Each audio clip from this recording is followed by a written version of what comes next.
Hello everyone, how are you? Good morning from Dhaka, Bangladesh. আজকে সেই বহু প্রতীক্ষিত ভিডিও আসতে চলেছে মাওয়া ঘাটের। প্রচুর রিকোয়েস্ট ছিল এই ভিডিওটার জন্য, তো চলুন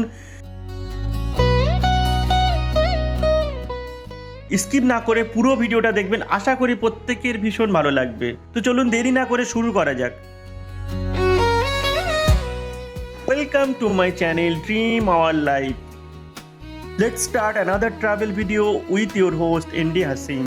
শুরুতেই পুরানো ঢাকার সরু গলি, পুরানো বাড়ি আর ঐতিহ্যের ঘ্রাণ মেখে আমাদের আজকের যাত্রা শুরু। সকালের নরম আলোয় আমরা পুরো ঢাকা থেকে বেরিয়ে একটি রিক্সা নিলাম। রিক্সার ধীর গতি, ছন্দে শহরে কোলাহল যেন একটু অন্যরকম লাগে। এখানে ইতিহাস কথা বলে, দেয়ালগুলোর গল্প শোনায়। আমরা এগিয়ে চললাম নয়াবাজারের দিকে। মাঝে মাঝে ভেসে আসে পুরনো ঢাকার বিখ্যাত খাবারের গন্ধ। সব মিলিয়ে এক অন্যরকম অনুভূতি। নয়াবাজার থেকে আমরা ভ্যানে বা লোকাল পরিবহন করে রওনা দিলাম দীর্ঘ যাত্রার পরবর্তী ধাপে। যাই হোক, এরপরে আসতে থাকলো একের পর এক গুরুত্বপূর্ণ স্থান। প্রথমেই আমরা নয়াবাজার থেকে বাসে রওনা দিলাম। প্রথমে সদরঘাট, ঢাকার প্রাণ কিন্তু বলা যায় এটাকে। এখানে নদীর তীরে নৌকার ভিড়, মানুষের চলাচল আর জীবনযাপনের ব্যস্ততা একসাথে মিশে আছে।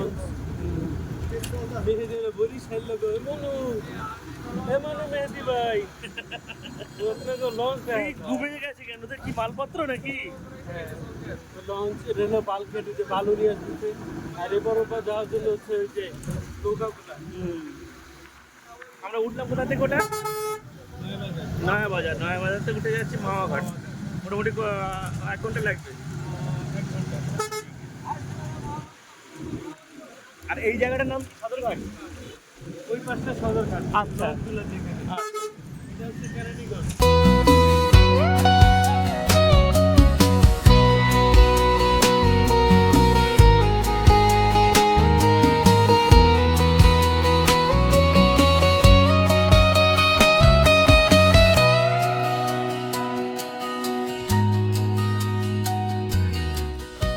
সদরঘাট পার হয়ে কেরানীগঞ্জে ঢুকতেই শহরের কোলাহল কিছুটা কমে এসে গ্রামীণ পরিবেশের স্পর্শ পাওয়া যায়। কেরানীগঞ্জ পেরিয়ে আমরা পৌঁছলাম রাজেন্দ্রপুর এলাকা। এখানে রাস্তার পাশ দিয়ে সবুজের ছোঁয়া চোখে পড়ে, যা শহরের ধুলোবালি থেকে একদম আলাদা। এটা কিন্তু এখন কি কয়েদি থাকে?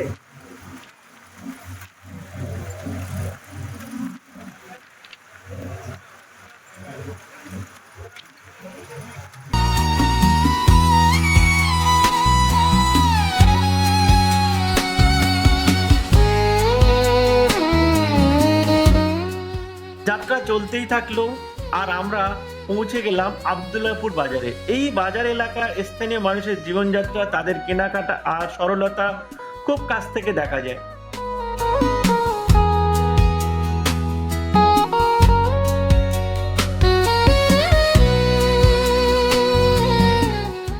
এরপর আমাদের সামনে এলো কালাকান্দি কেয়ান এলাকায়। নদীর উপর দিয়ে যাওয়ার সময় চারপাশের দৃশ্য সত্যিই মনোমুগ্ধকর। পানির উপরে সূর্যের আলো ঝিলিমিলি করে আর হালকা বাতাসে ভেসে আসে এক ধরনের প্রশান্তি। এই মুহূর্তগুলোর জন্য ক্যামেরায় বন্দি করার মতো।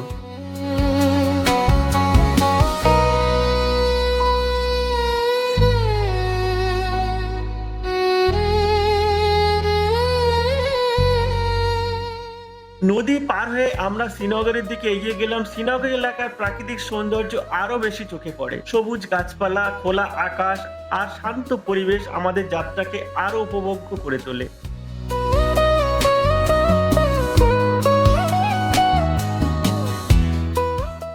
এরপর আমরা পৌঁছালাম মাওনা দোগাছি এলাকায়। এখানে এসে আমাদের যাত্রা আরো নতুন মোড় নেয়। আমরা ব্রিজ থেকে নেমে গেলাম। সেখান থেকে আমাদের পরবর্তী যাত্রা শুরু হবে অন্য এক পরিবহনে। এখান থেকে আমরা একটি টোটো ইলেকট্রিক যান নিলাম। টোটোতে করে আমরা এগিয়ে চললাম হিংসা প্রজেক্ট এলাকার দিকে। টোটোর যাত্রা হলেও এর অভিজ্ঞতা ভিন্ন। খোলা হাওয়া, গ্রামের রাস্তা আর স্থানীয় মানুষের সাথে মিশে যাওয়ার সুযোগ। এই অংশটা যেন পুরো যাত্রার মধ্যে সবচেয়ে শান্ত এবং রিল্যাক্সিং। দীর্ঘ যাত্রার পর এখানে এসে এক ধরনের তৃপ্তি কাজ করে।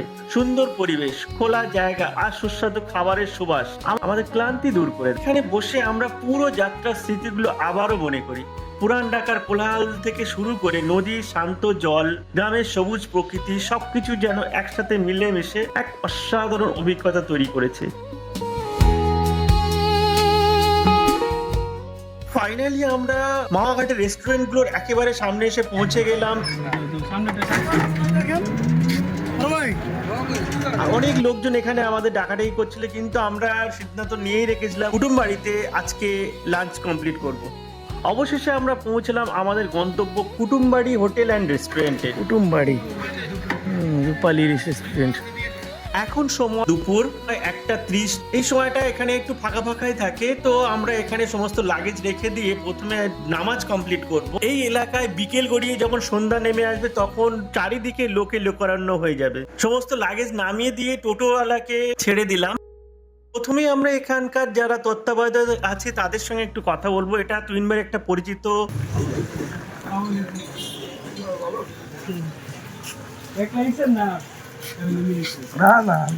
আসসালামু আলাইকুম।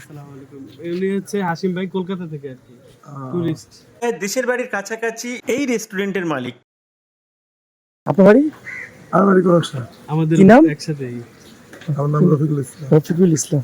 আচ্ছা একসাথেই বাড়ি আমাদের। ছোট্ট একটা আলাপচারিতা সেরে নিলাম সবার সঙ্গে। ভ্রান্ত পরিবার এলাকা। আচ্ছা আচ্ছা আচ্ছা। ঠিক আছে, আমরা আমাদের সময় আচ্ছা ঠিক আছে। হ্যাঁ আসুন। নামাজটা পড়ে নিব। হ্যাঁ, ঠিক আছে। যান ভিতরে। এই লিওন ভাই, এই সারে গো ব্যাগ ট্যাগ রাখেন, এটা রাখতে ভাই না।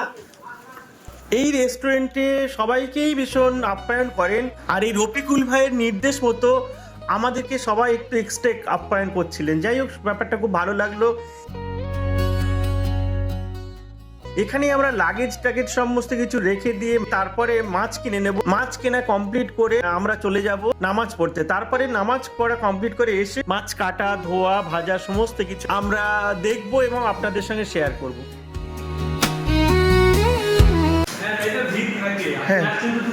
ও দুপুরবেলা বলে ভিড়টা কম ছিল, ভালোই হলো, আমাদের ভিডিও করতে সুবিধা হলো। সন্ধ্যা রাতে সারা রাত এখানে থাকবে।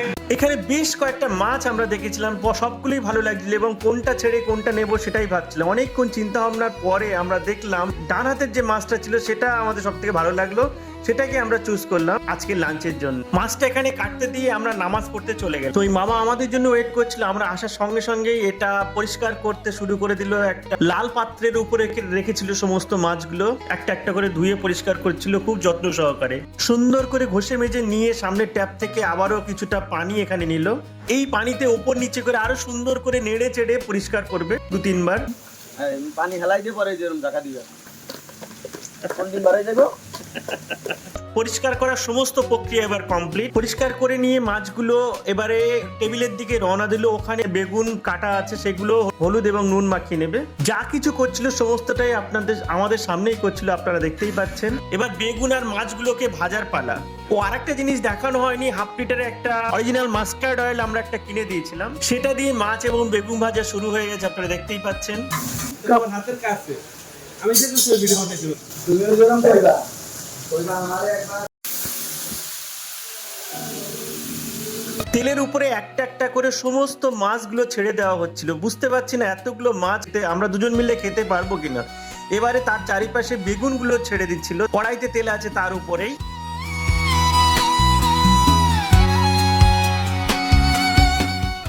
এই বাবুর্চি মশাই প্রাথমিকভাবে কিছুটা ভাজার পরে আমাদের উপরে ছেড়ে দিল। দেখি এবার আমরা কতটা কি করতে পারি।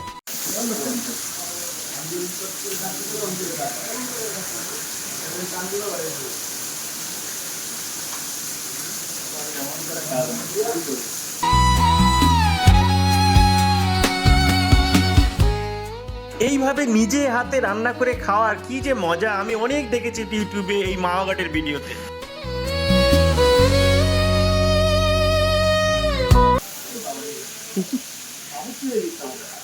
হ্যাঁ আপনার বাবুর্চি তো রান্না বান্না করেন, তো আমি দেখছি না। ট্যুরে গেলে রান্না বান্না করেন না?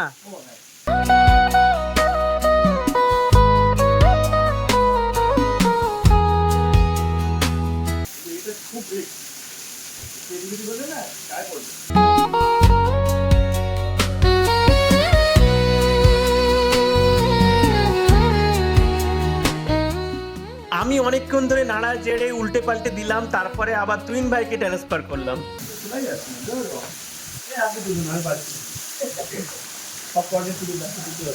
ওদিকে ভাজা চলছে আর আমরা এদিকে চলে এলাম লেস ভর্তাটা কিভাবে করে সেটা দেখার জন্য।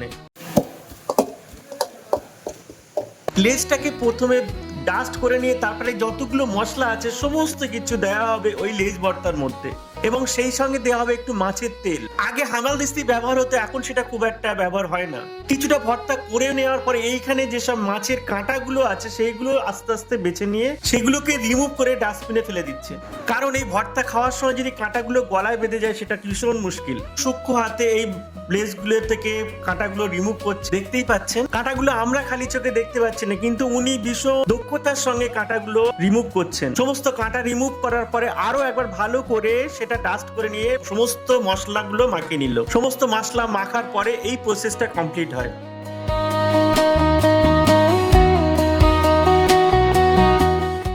ফাইনালি আমরা বেগুন ভাজা, ইলিশ মাছ এবং বিভিন্ন রকম ভর্তা দিয়ে আমরা লাঞ্চটা কমপ্লিট করছি।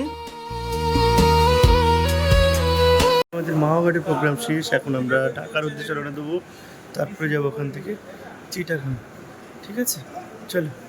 ওকে মামা, টাটা, আল্লাহ হাফেজ, আসসালামু আলাইকুম। মাওয়াঘাটের এই কুটুমবাড়ি হোটেল অ্যান্ড রেস্টুরেন্টের প্রত্যেকটা স্টাফের ব্যবহার সত্যি ভীষণ ভালো। আসসালামু আলাইকুম। খুব ভালো লাগলো আপনার। আসছে, দোয়া করবেন। সবাইয়ের কাছ থেকে সুন্দর করে বিদায় নিয়ে এবার আমরা রওনা দিলাম আবার ঢাকার উদ্দেশ্যে। ওখান থেকে যাব আমরা চিটাগাং। ও কি সুন্দর হাওয়াটা দেখো, বললাম যে রোদটা পড়লেই ভালো লাগবে যেতে। বিকেলের এই সুন্দর হাওয়াটা গায়ে মেখে নিয়ে আমরা টোটোতে উঠে পড়লাম। এই কারণটা চলছে, এর মানে ওপেন হবে এটা। আচ্ছা, তখন তো বন্ধ বন্ধ ভাবছিল। কিছুটা আসতেই ডান দিকে দেখতে পেলাম হিলসা প্রজেক্ট, যেটা সন্ধে হলেই ওপেন হয়ে যাবে।